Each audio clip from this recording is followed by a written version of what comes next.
Don't you find it beautiful, the fact that God uses a variety of people to do his work? Because it's not Elijah who was performing those miracles back in 1 Kings. And it's not Elisha who is the source of these miracles in 2 Kings. It's the Lord God of Israel working through instruments. You would never go to an art museum, for instance, or we would never look at a painting like this and say, wow, that painting is amazing. I wonder how it created itself.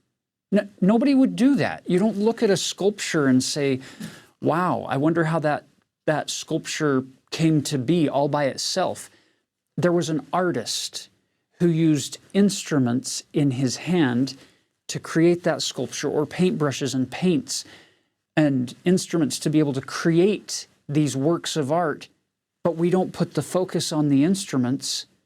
We put the focus on the artist. And in this case, the artist is the Lord God of Israel, who's working through Elijah in 1 Kings.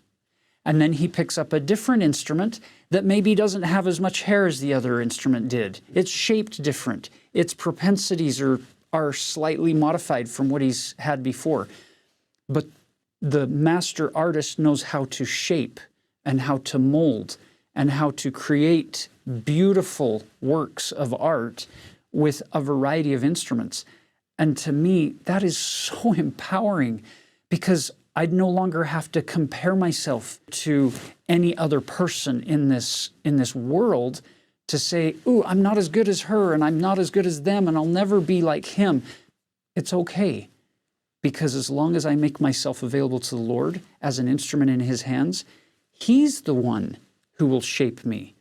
He's the one who will give me experiences that I need to be able to get my life into a place where he can use me as an instrument in his hands to do his work according to his will, according to his time, which is what we see playing out on the page here. So as we go from prophet to prophet to prophet, let's celebrate their differences. Let's celebrate that it's not a one-size-fits-all, because that gives hope for us that the Lord can use us as instruments in his hands in our part of the vineyard that we're living in today as well.